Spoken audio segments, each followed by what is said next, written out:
Well, good morning, good afternoon, good evening, whoever you are, wherever you are. Well, good morning, good afternoon, good evening, whoever you are, wherever you are, whenever it is for you.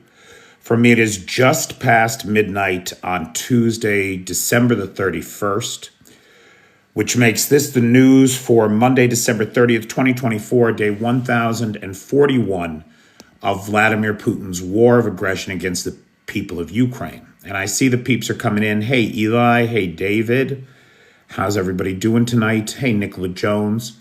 Guys, I'm going to start out for the purposes of the recording before people get here with an announcement. I want to be very clear with everybody that this channel does not engage in fundraising. Not really. There are some times, like with the Cookie Project, where we're doing something particular and I need a little help with the cash, and people send money in for that. And that money always goes to that project, period. End of conversation. Any Patreon accounts, any PayPal for sponsorship transactions, go to me to make my life here possible. You are not donating to charity. This is a business. We are in the business here of disambiguating Russian disinformation, of keeping Ukraine in the forefront of people's minds, and as serving as a platform where like-minded people can meet and create opportunities for humanitarian action inside Ukraine. That is the purpose of this channel. If anybody has ever given me money thinking that it was a donation to the frontline troops or to Ukraine, please let me know and I will return it, because that is not what goes on here. And I have stayed away from fundraising specifically because I have concerns about where that money goes. What do I always say when it comes to fundraising here? United 24 is the place to go. And then a few friends of the channel, like Dutch Cossack, like Tony Takiri, like Spirit of Ukraine. And that's about it.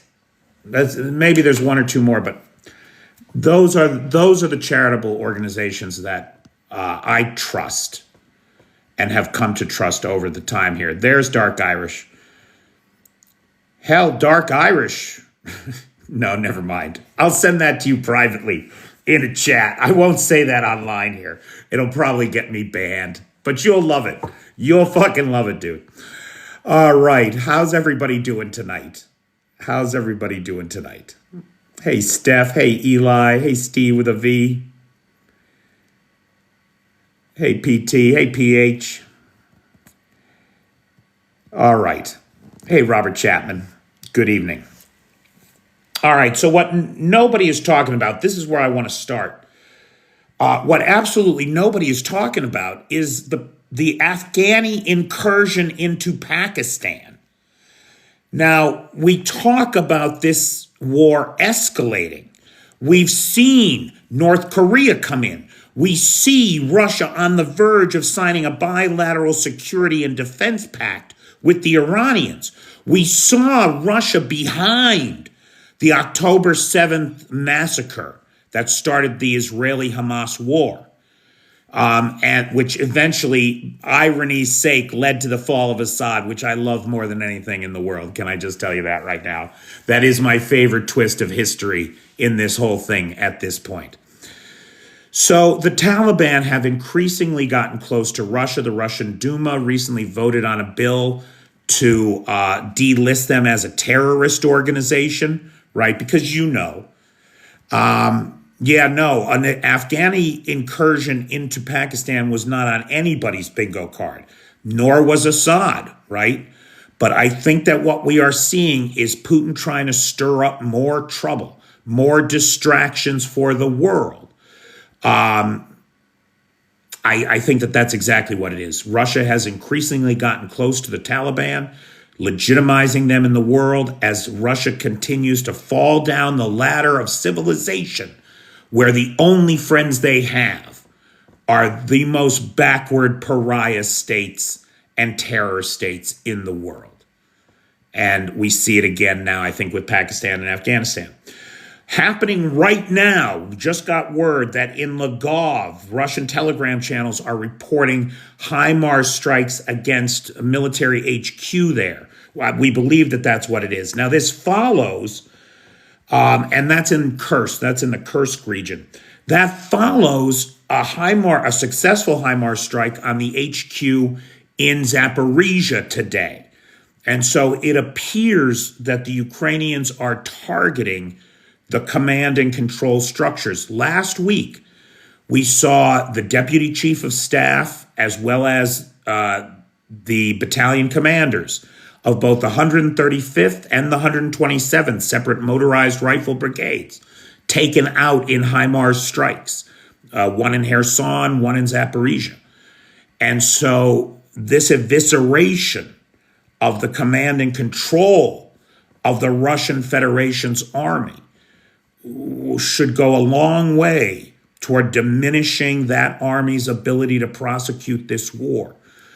Already, we are seeing the slow and steady advance of the Russians in Donetsk really just grinding to a halt. And even in some places, some of that reversing, like around Chasiv Yar. But they are still, for the most part, the Russians are still making progress, slow but sure. Last night, overnight, the Russian Federation sent at the territory of Ukraine 43 drones of the Shahed and other mixed types. 22 of them were simulators, decoys, so over half. They were all taken out with active countermeasures. Another 21 attack drones were shot down. I look Russian. You need to find your glasses. Now, the other big story today is the mystery plane. There was a flight. We have the tracking data on this flight. It was in Moscow on December 23rd. It went to St. Petersburg on December 24th. December 25th, it flew first to New York and then to D.C. At the same time, Joe Biden and Kamala Harris canceled their Christmases and returned to the White House. Now, I'm sorry. I don't think that there's any question what they were doing there. They were meeting with some high-level Russian official. The plane that was used, it would only be accessible to a high-level Russian official.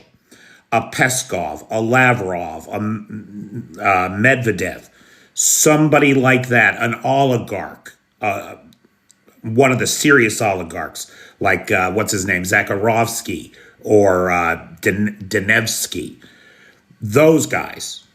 Nobody else. An IL-96, Bertie. Correct. Correctamundo, brother. An IL-96. Which is just an IL-76 that's not a cargo plane, but instead it's like a luxury cruise liner for the air, right? You've got bedroom compartments, kitchens, dining rooms, conference rooms, meeting spaces, etc. So some high-ranking Russian official flew to the United States, spent less than 36 hours in the United States. Harris and Biden rushed back to the Capitol for undisclosed reasons. It seems clear to me that they were meeting with this guy. Now, why was this guy there?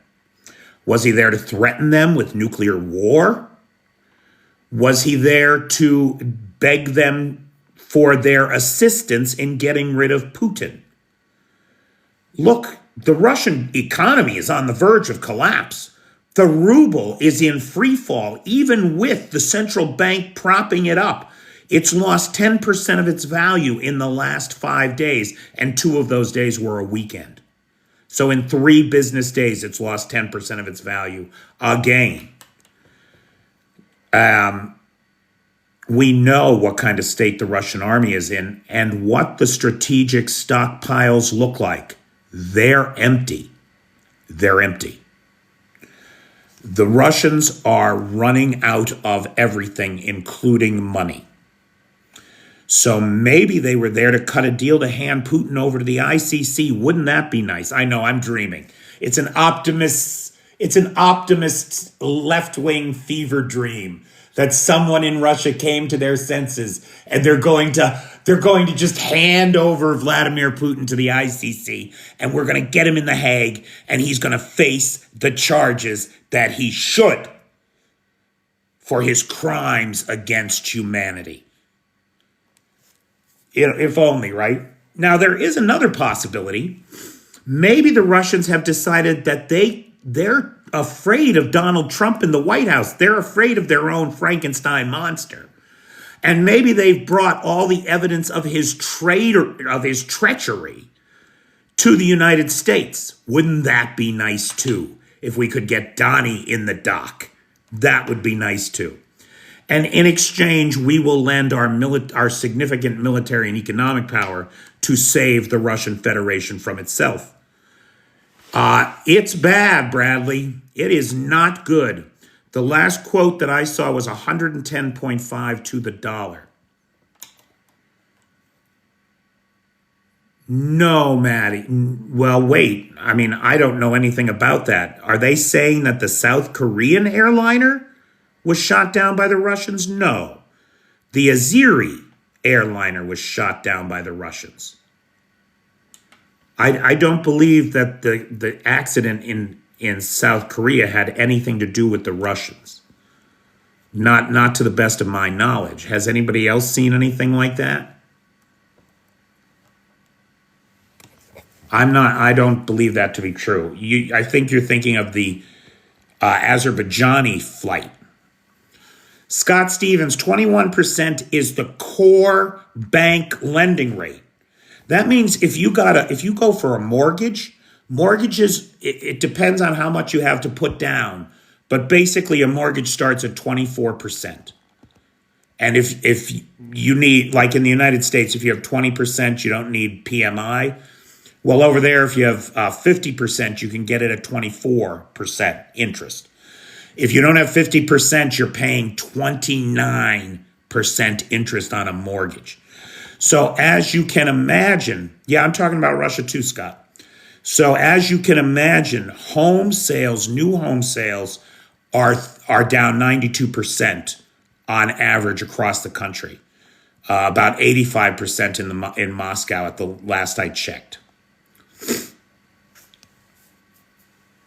Okay. So in terms of the Azeri flight, we know that the Russians shot it down. It's just that simple.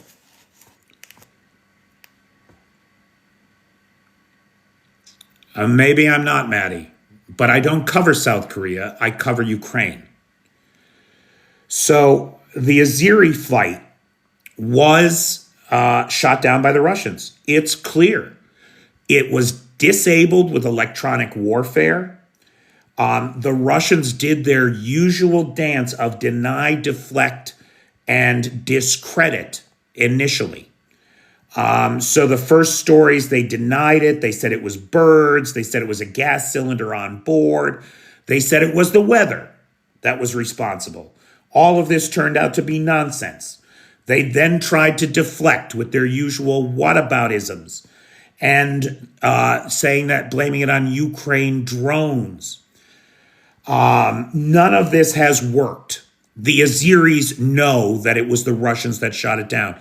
They know so much, they have so much evidence because those brave pilots managed to get that plane to Kazakhstan. That plane was meant to go down over the Caspian Sea with all aboard. And those pilots got it to Kazakhstan and saved 29 lives at last count. 38 lives were lost, and Azerbaijan had a day of mourning for those lost in that flight over the weekend. President Aliyev of Azerbaijan is not taking any of Russia's bullshit, so much so that Putin actually called him and apologized for this tragic incident. He didn't take responsibility for it, which pissed Alea off. He is demanding that Russia take responsibility for this, that it provide compensation to Azerbaijan for the plane, that it provide compensation to the families, because nobody had to die in this. They didn't have to. If the Russians had just directed that plane to a local airport and got it on the ground safely, instead of making it fly 400 miles, 600 kilometers to Kazakhstan, it's very likely that nobody would have died. But the Russians didn't want to do that. They wanted to hide the evidence of their mistake. They wanted that plane to be at the bottom of the Caspian Sea with its black boxes and the evidence unrecoverable. Same as MH17, Odin, but not the same. Here's why, right? Now think about this with me. With MH17, right, the Russians did their usual deny, deflect, discredit. But the Russian disinformation machine went to work and it pumped out so many false stories, so many conflicting accounts, so much bullshit. And the Russians never admitted a thing, that it took 10 years in court to work out what really happened and finally peg it on the Russians, and specifically Igor Girkin, right? It took 10 years to sift through the bullshit. This time, Putin's on the phone within 24 hours apologizing. Why? Why is he on the phone apologizing to the Azeris? I'll tell you why.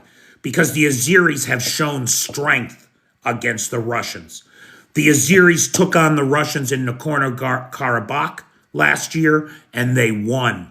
They unalived 9 commanders, 9 officers of the Russian Federation forces. And did they hear anything about it? Was there any pushback? No. In fact, you know what happened?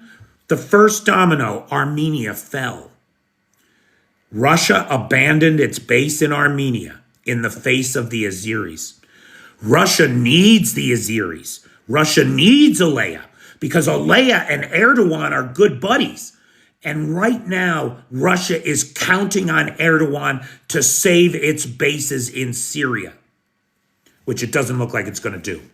And certainly not after this, right? He might have had Alea on his side before, but now he doesn't. Now he doesn't. This is just now in the wake of all of this.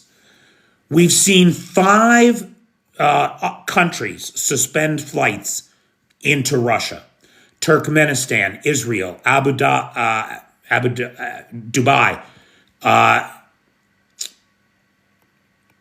Who else? Azerbaijan and one other. There are not that many places that will let you fly to Russia. There's 5 fewer now. Their friends keep abandoning them. They keep their idiocy, their lies, their deception, their murders, just keep driving wedges between them and everyone in the international community. They are the enemy of civilization, and they should not get away with it. And that is why Alea is insisting that the Russians must admit responsibility. He accused them of an attempted cover-up.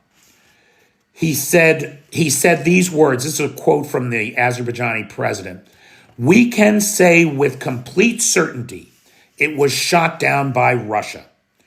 We are not saying it was intentional, but it was done. And Russia must accept responsibility for it." Those are extremely strong words, especially from an ally and friend. But what we're seeing in the world are sovereign states attacked by Russia, demanding that Russia take responsibility for those attacks, that it admit to what it has done. And we're seeing that, and right now the shining example of that in the world that we should all follow is Finland. Finland is right there, man. That tanker, the Eagle S, dragged its anchor, cut the Estonia 2 link, for electricity, cut 3 additional communications cables, and was dragging its anchor and only 90 minutes away from cutting the Estonia Link 1 cable, as well as the associated communications lines there, when 2 Finnish Coast Guard copters boarded that vessel and seized it. And that is how we have to start dealing with these fucking people. Everybody does, to hold them account. What did they find inside this tanker, aside from 110 tons of sanctioned oil that shouldn't be on the market in the first place? What they found was just the technical term is a shit ton. Now, of course, this is Europe, so it's a metric shit ton, which is a little bit more than an American shit ton. But a shit ton of spy equipment, tracking equipment, secure communications equipment, with a direct line back to the FSB. So there is simply no doubt in the mind of any rational person who was behind this and who needs to be held accountable. It's going to cost $35 million to 35 million euros to fix those cables. Who should pay for it? Don't you fucking think Russia should pay for it? Yes, I think they should. I certainly think they should.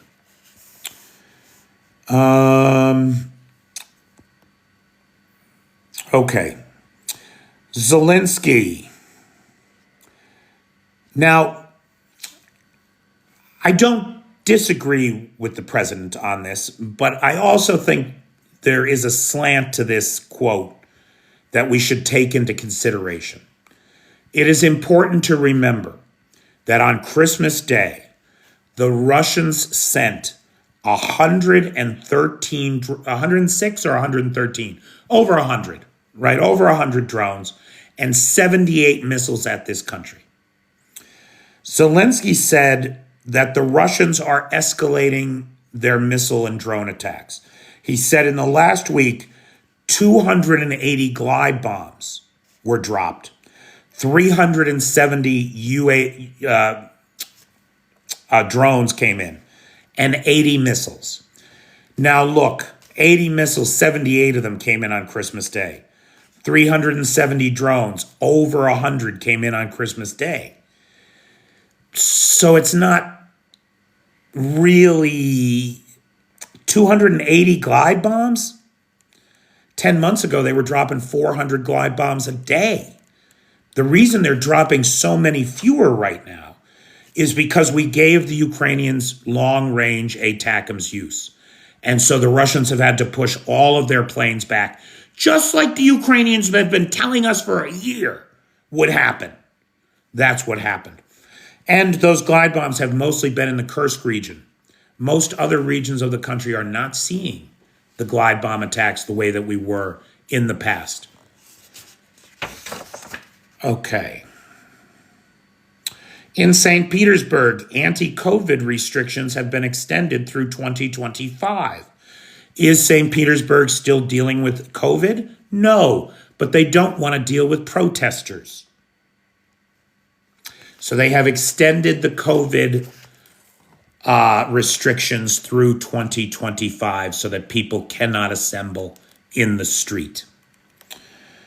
DTEK, the largest electricity company here in Ukraine, purchased 100 million cubic meters of LNG from the United States.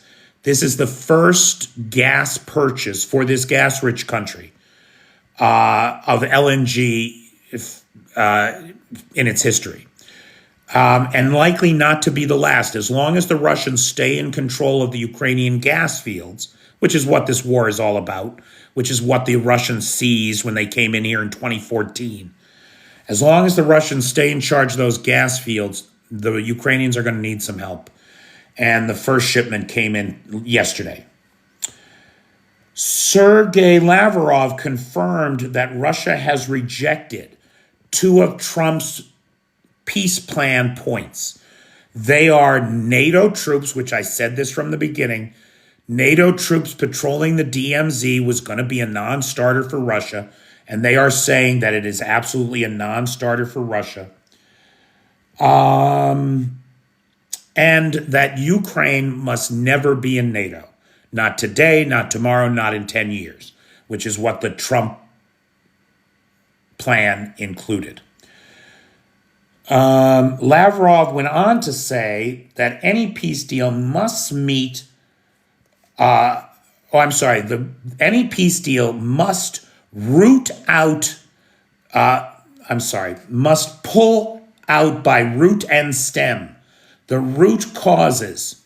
That is NATO's aggressive advance onto Russian borders and the absorption of other territories into NATO. These people do not have any idea what NATO is or how it works, do they?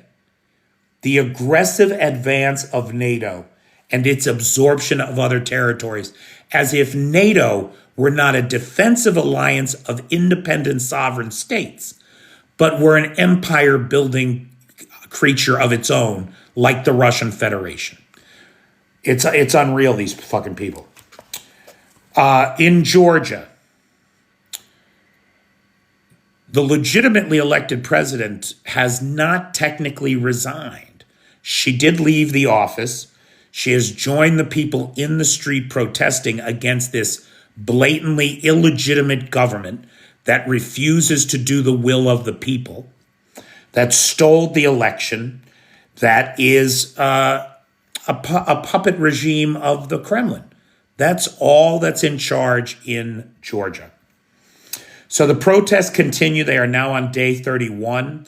The new illegitimate government is in charge, and they are cracking down, like you would expect them to, right? They're Russian supported. And so the violence, the sporadic violence is increasing. And there were 6 arrests last night. Over 70 independent opposition journalists have reported being attacked. Everything from black eyes to broken noses and broken jaws. 70 journalists. Fines are being imposed for anti-government graffiti or posters. Additionally, if you participate in a protest, now get this, this is the funniest thing, and you have insufficient number of protesters to block the road, and you attempt to block the road, you will all be arrested and fined. Now, what do you suppose an insufficient number of protesters is? My guess is an insufficient number is a number that the police can beat and arrest.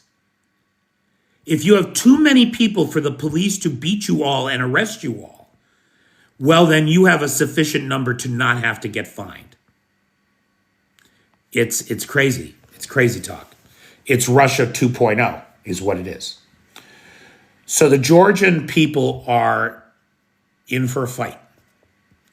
The the Georgian Dream Party has taken over the government, has stolen the election, has thwarted the will of the people, and are in fact an illegitimate government. How the Georgian people react to that is going to be a domino to watch. I think the next 2 big dominoes to watch are Georgia and Moldova. Remember, Transnistria's gas gets cut off tomorrow night at midnight, local time.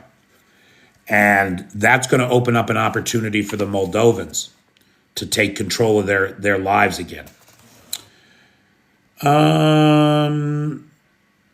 Let's see. The UK announced a £4.5 million package to document war crimes and to support the investigation of war crimes here in Ukraine. The U.S. has announced a $2.5 billion package, that's billion with a B, at the same time that the Pentagon is actively transferring what it is calling hundreds of thousands of shells and hundreds of armored vehicles. I can't get it out of my head. Hold on, let's talk about what's in the package first, then we'll talk about that. So the first thing is 1.25 billion of it is in presidential drawdown authority. So it's just equipment and weapons that are on their way, baby. Then the other 1.22 billion is from the Ukraine Security Assistance Initiative, which will provide funds to purchase weapons for Ukraine. So those weapons are not on their way yet. They're going to be ordered and purchased. What is on its way, hopefully here before the 20th when Biden's out of office, are NASAMS, Hawk air defense, Stingers, counter UAV munitions, shit to shoot down drones, HIMARS ammos, 155 and 105 millimeter shells, baby. Hundreds of thousands of them. Air-to-surface munitions, HARM missiles, drones, javelins and AT-4s, TOW missiles, small arms, ammo, and grenades, demolition equipment and munitions, secure communications equipment, commercial satellite imaging services, so you can get real-time data on what's left in the Russian tank storage yards. Spoiler alert, nothing. Nothing. Clothing and individual equipment, plus spare parts and maintenance equipment. The U.S. and World Bank has come up with $485 million for humanitarian and social needs, while Denmark, Lithuania, and France are providing 150 million euros for missiles, drones, and artillery. Missiles, drones, and artillery. Oh my. Missiles, drones, and artillery. Oh my. 111 million from Denmark. Denmark is the largest contributor there. France came up with 30 million and the Lithuanians with 10 million, which as a percentage of GDP makes them the largest donor. Now look, Robert Fico, one of Putin's lapdogs, who was just at the Kremlin bitching about Ukraine, and who has been threatening Ukraine with cutting off the electricity that Ukraine buys from Odin. That must be a separate package. Netherlands was not mentioned in this package.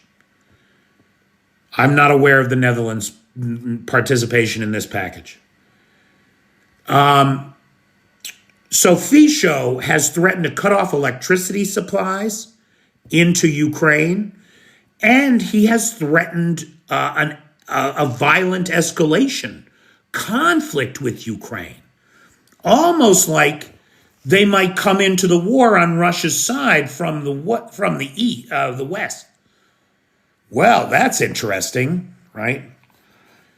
To diffuse this situation, Czechia is offering to supply gas and storage facilities to Slovakia.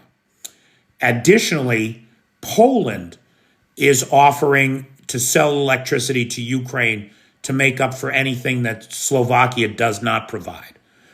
So Ukraine's going to be okay when tomorrow at midnight it shuts off the gas transit line and no more Russian gas flows through Ukraine to Moldova, Austria, Hungary, Slovakia, Transnistria, and Moldova. That's all over with.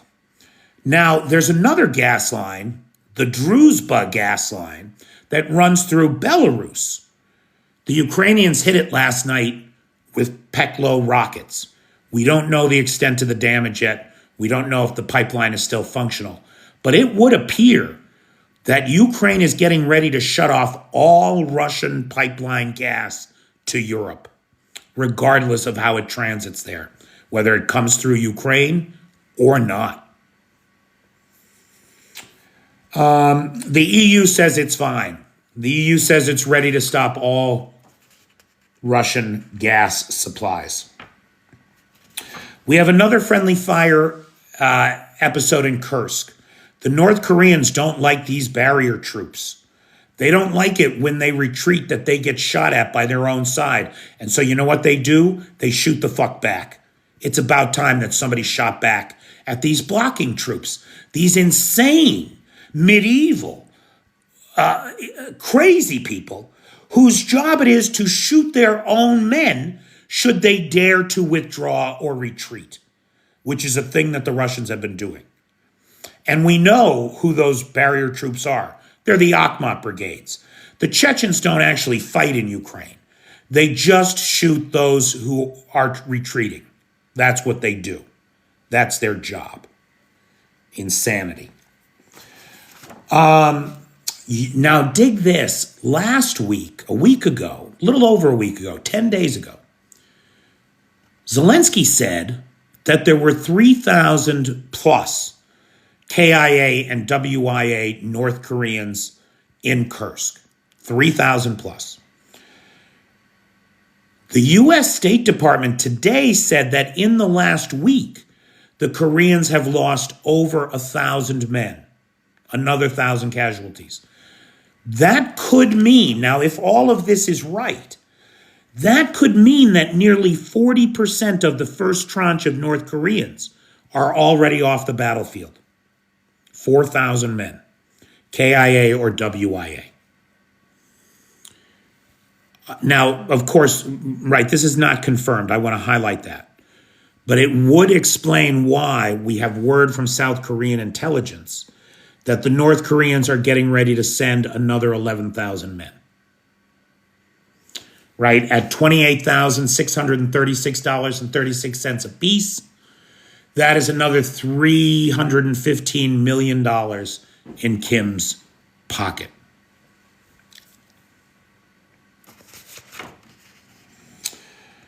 The ruble, all right, so look, I don't want to make too much of this. We want to wait and see because it hasn't gone exactly the way that well, nothing ever does go exactly the way you think it will. But when the central bank closed the market for rubles back on December 1st or so, all the economists that I read, all the currency experts, suggested that the ruble should fall during this period of non-trading into about a 108 to 112, call it 110 to the dollar, right? But it did better than that for the last 4 weeks. It was down to about 100 to 1. And then in the last 3 business days, it fell to 110 to 1. It lost 10% of its value, which was a little bit surprising because it should be pretty stable. I mean, there's always going to, right now with the condition of the market, there's going to be a certain amount of volatility. But 10% in 3 days, that's volatile. So 110 is where it should be, is what most of the currency experts that I read predicted during this 6-week period when the market is closed. If it stays at 110, then it's right about at where all the experts said it should be during this period. However, if we see more erosion of its value over the next couple days, then there's something more deeply wrong.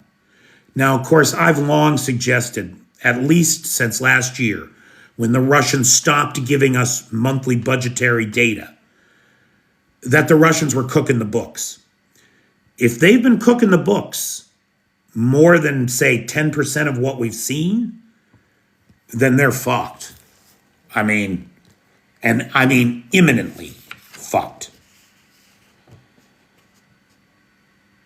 Now dig this, I sent it to a buddy of mine to translate, so I haven't been able to post it yet because I don't have the translation, but there is a Chinese video that's going viral that says we should take back Manchuria. We should take Eastern Siberia. We should take all of our properties in Russia that we've invested billions in. We should take advantage of Russia's weakness now and march in there and take it all. Which, of course, we all knew they were going to do from the beginning. Now there's a viral video going around China encouraging the army to do just that. Really, on the list, Clay Fry, on the list of pathetic things the Russians have done lately, I would have to say that this is the most pathetic yet. Everybody here knows I don't believe the Oreshnik missile even exists. I mean, it exists, right, on paper. and maybe they have a couple prototypes, but they don't have them en masse. And they no longer have a plant to produce the fuel for them, even if they did. So I believe that the Oreshnik is a myth. And that myth was was demonstrated today when Russian hackers hacked Ukrainian TV and put a warning on that all Ukrainian cities about to be turned to dust with Oreshnik missile. The Oreshnik missile coming to kill you all. I mean, it's pathetic. I'm telling you, Russian disinformation has gone to shit since they shot Prigozhin down. When Prigozhin was around, it was better. Now it's absolute crap. There is also a video, Russian state TV put out a video of Russian state air defense shooting Santa Claus down. No joke. If you do a search for it, nice, Serge, nice. If you do a search for it, you'll find Russian air defense shoots Santa Claus out of the sky. They have a character that's sort of like Santa Claus. It's a Soviet version of Santa Claus that they stole from us because they have no original thoughts at all, because they're barbarians, right? And they call it Father Frost, is their legendary figure. And Father Frost is there with the air defense guy, and they shoot Santa down. And Father Frost says to the Russian soldier, "We need no foreigners in our skies." And then they shake hands, and they're all happy about it. I mean, it's something, man. It's something. All right.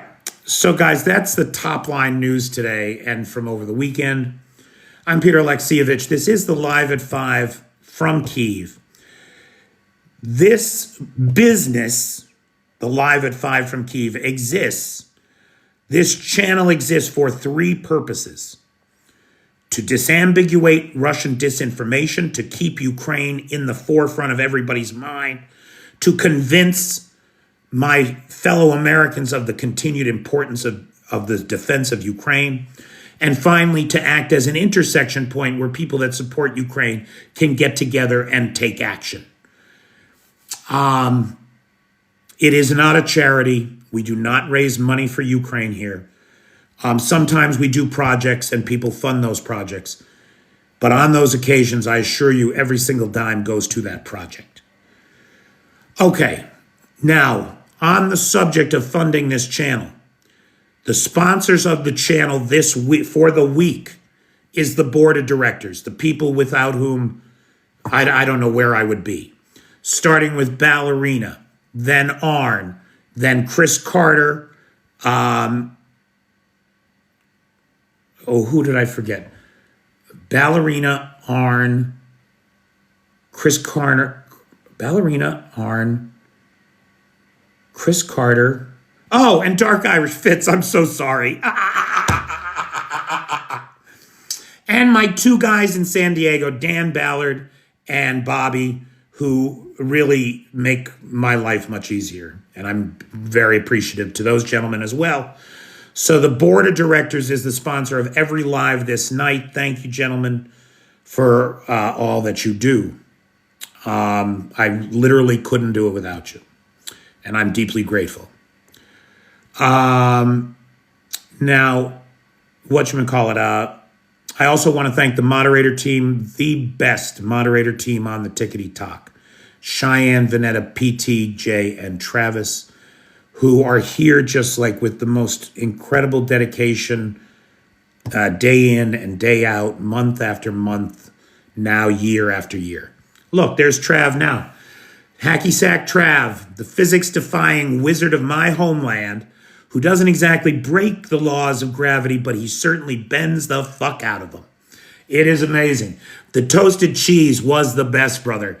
How many videos how many views are you up to on that, man? I mean, it was really kicking it last time I saw it. It was well into 6 digits.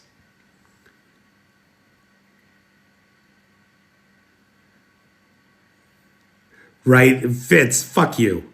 That's all I have to say with your bullshit. Dude, that was the best picture of Denver on that rocky beach. Holy cow. That was so fucking cool. Like, that was just like nature and nurture all in one beautiful image. That was a great picture. Yes, you do, Nightshade, and I am deeply appreciative, man. Thank you. Tell me the name of the drones that shoot the phosphorus. So it's not, so hang on, Owl. Owls are magic. So it's not, there's two different things there. The Russians have artillery shells that shoot white phosphorus. The Ukrainians have drones that spew thermite. Thermite is a reactive compound. It burns very hot and very fast because it contains its own oxygen supply, right? It's got its, right? You need oxygen for a fire, right? And thermite contains its own oxygen supply. So unlike, say, a thermobaric weapon that sucks the oxygen out of the air, sets the air on fire, thermite has its own oxygen supply and it burns extremely hot, like 4,500 degrees Celsius or some shit like that, right? I don't know. You can fact check me on that. So the thermite drones, which have the name Dracaris, they call them Dracaris because that's the old High Valerian name for dragonfire. So they call them the Dracaris, the dragonfire drone. Simon, so that's a great question, and I would have to take a look. You're not wrong. Like, it seems to me that didn't the Germans buy something like 2.1 billion euros worth of gas from Russia last year? And isn't that all coming into Germany through the Druzhba pipeline? I think it is, pal.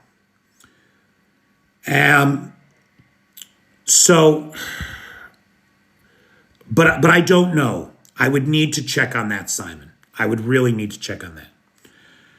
Thanks, Scott. I'm feeling under the weather, actually. I was sick as a dog yesterday. I didn't get out of bed all day yesterday. I was really unwell.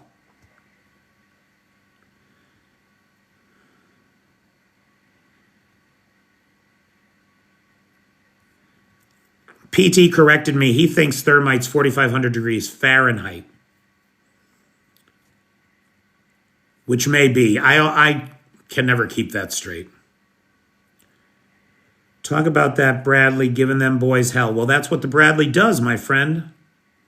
Thank you, Owls Are Magic.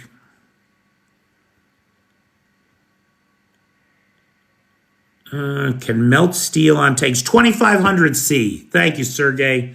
So it's 2,500 C, 4,500 Fahrenheit. Freaking hot. Can Ukraine use the ATACMS after Trump comes in, or can he forbid their use?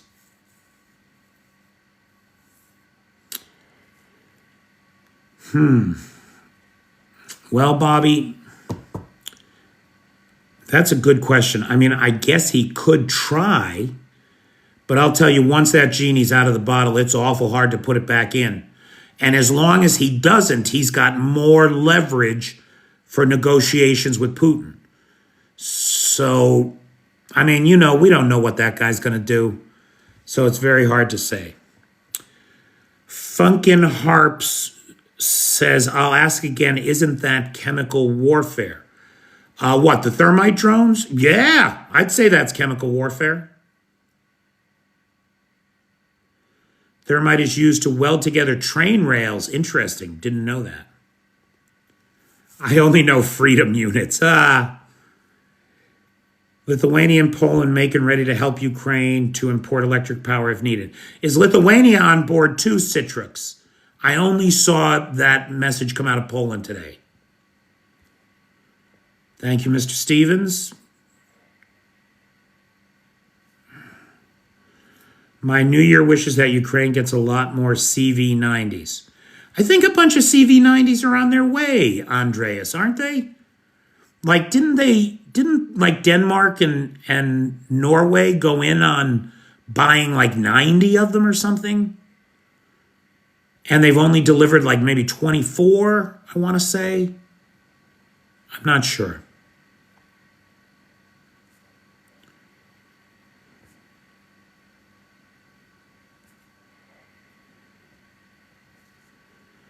Ever think about meeting?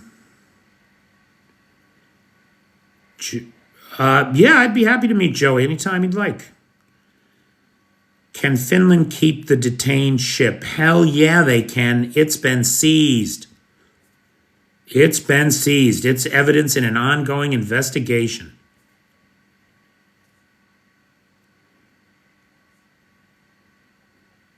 Thank you, Lucky. How come Putin is so quiet about Finland taking over that spy ship? He is all bluster, no bite. And so Medvedev came out and said something to the effect that,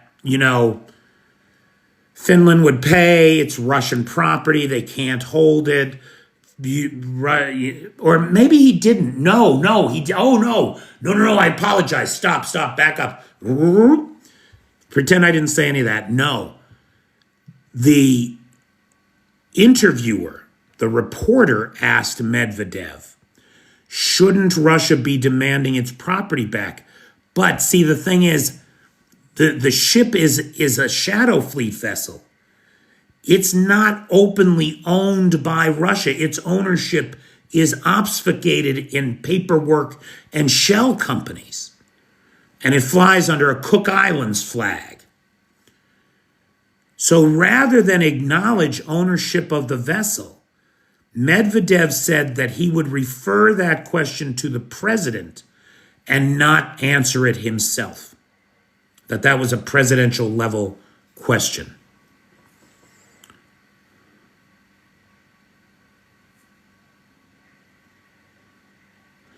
I read 110 tons of oil in that spy ship.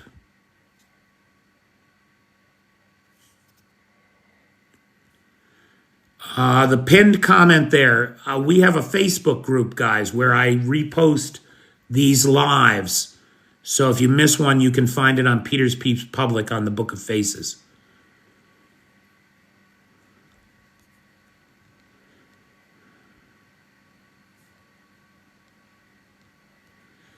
Thermite is a pyrotechnic composition of metal powder and oxide, not chemical. Ugh. Citrix, I'm with you. Follow Finland's lead, right? Don't be intimidated by the fucking Russians. Follow the lead of the Azeri. Stand up to them. Seize the evidence.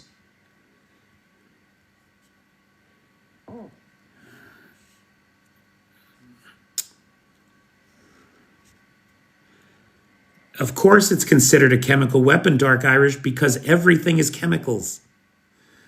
Everything is chemicals. Nothing is not a chemical. And certainly thermite is a great example of a chemical weapon, yes.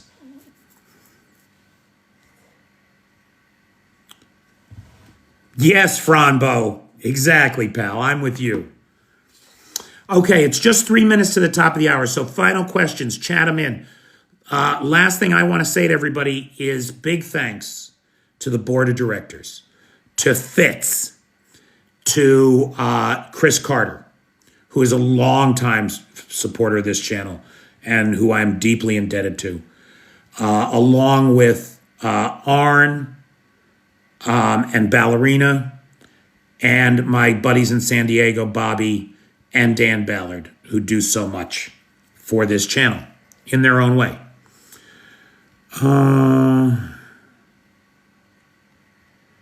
NATO needs to escort these Russian ships in the Baltics. Maybe. Night, PT. Oh, Maddie, that's a great point. I didn't even mention the passing of President Carter today. So we've lost another president, one that, you could respect. Tide soap is chemicals, exactly. Making soup is chemicals. Making a nice pasta sauce is chemicals.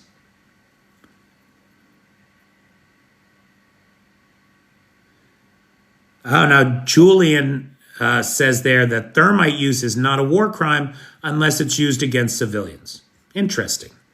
I don't know. Thermite came around after the Chemical Weapons Convention, right? We didn't have thermite before. So I don't know if it's specifically listed there. I don't know. That's an interesting question. Good night, Sergey. Well, Sergey, we both know New Year's is going to be as much of a hell as the Russians can arrange. If they have a Reshnik, they're going to come tomorrow night. You know that. I know that. Baking is chemistry. Darn right.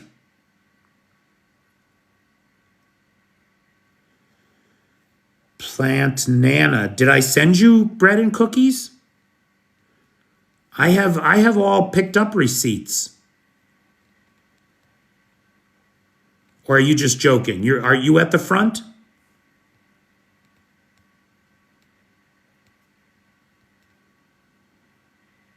You too, Spanky. Happy New Year.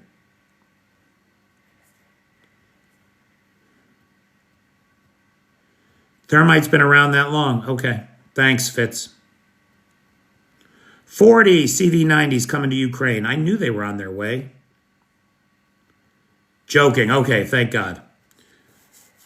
Because as far as I know, all of the shipments of cookies and bread that we sent to the front guys have been picked up. As a matter of fact, I got a nice note from the 1st Battalion of the International Legion's 2nd Company, who we sent like 1,000 cookies and 8 loaves of bread to. I got a nice message from them. Let me see, where is it here?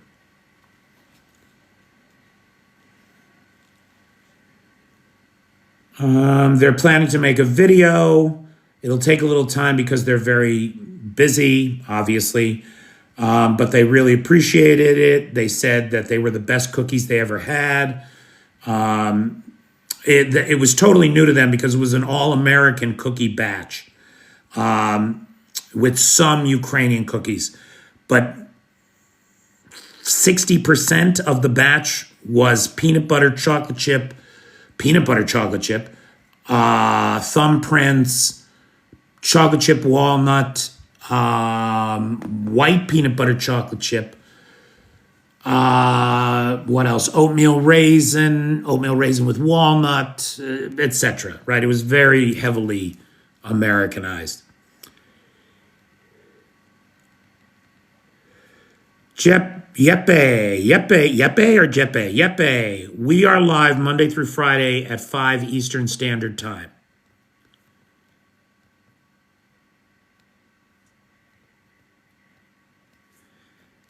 And I will be live tomorrow night.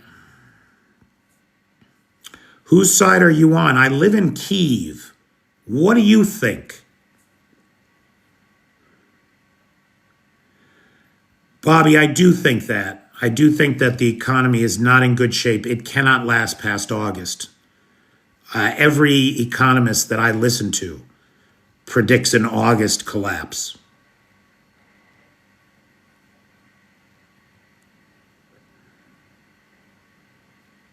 Oh, thanks, Popcornus. I mean, it is 1 a.m. here, remember. Yeah, you can get peanut butter here. It's new. It's really new here. People don't know about it. So like at Thanksgiving, I served peanut butter and celery. At 4th of July, I served peanut butter and jelly sandwiches, which for most of the Ukrainians at 4th of July, that was the first time they ever had a peanut butter and jelly sandwich. It's very expensive. I think I paid 326 hryvnia for a 400 gram container. So that's like over $7 for 2 cups of peanut butter. It's very expensive. Thanks, J-Boy. I hope so, Frombo. I hope so.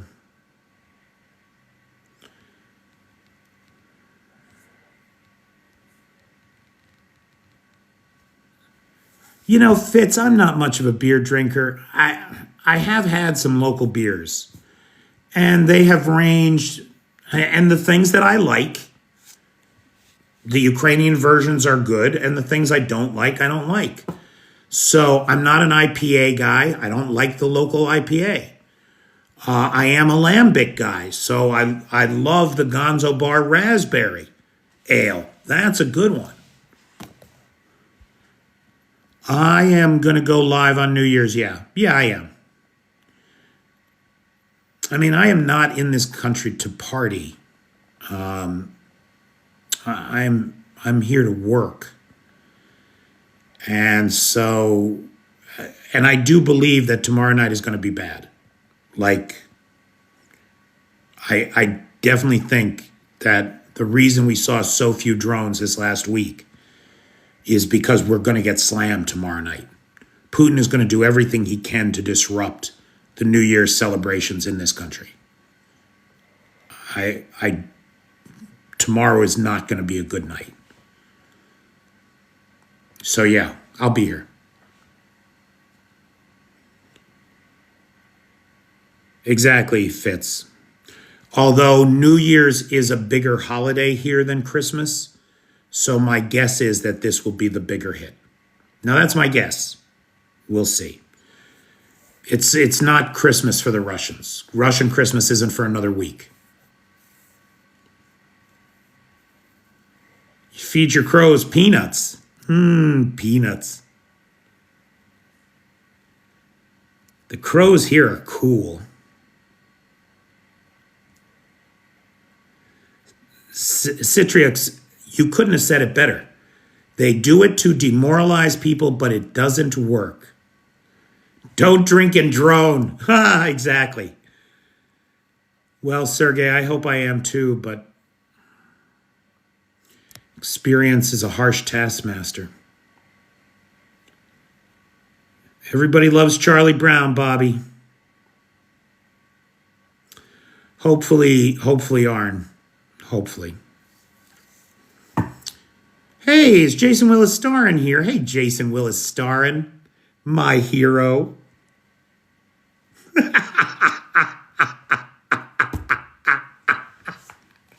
I think I'm a riot. Oh, I think I'm so funny. Anyway. Yeah.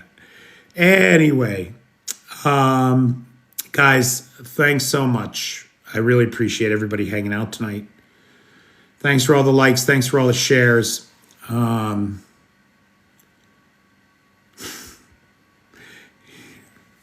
Is the best season in Detroit Lions history worth talking about? I don't know anything about football, but I've never heard much about the Lions, I'll tell you that.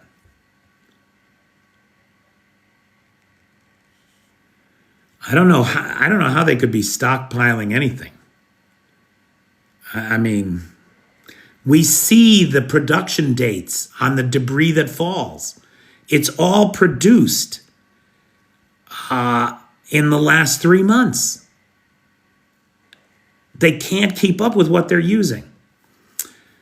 So Popcornus, yes, they do. Now, I didn't know this. I had to have it explained to me by people like Lars. Lars and PT, as I recall, were the people that explained to me about the likes. When a live has a lot of likes, the algorithm picks up on that and it then promotes it more to others. So even though maybe there's only 171 people in here right now, when I look at the report after this, I'm going to see that there were 2,000 people in here, 2,000 individual visitors over the course of the hour. They stay for 5 minutes, then they drop out. 50K likes, that will probably put me in the top, like 94% of likes for all creators in my category. I didn't understand, Maddie. It's not that I was against likes, it's just that I didn't take them seriously until somebody explained to me how the algorithm processed them. And then it made sense. And I think it's silly to go out and buy a machine that taps for you. I think that is the silliest thing I've ever heard of. It's rare that I've heard of a purchase that is sillier than a tap machine. What does my sweater say? Oh, everything happens for a reason, and usually that reason is physics.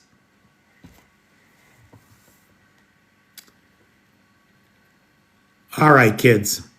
I'm going to call it a night.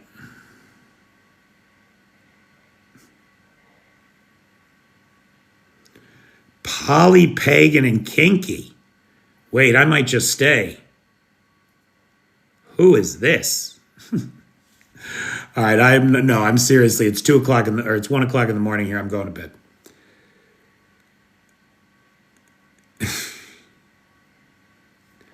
Good night, everybody. Make it a great day.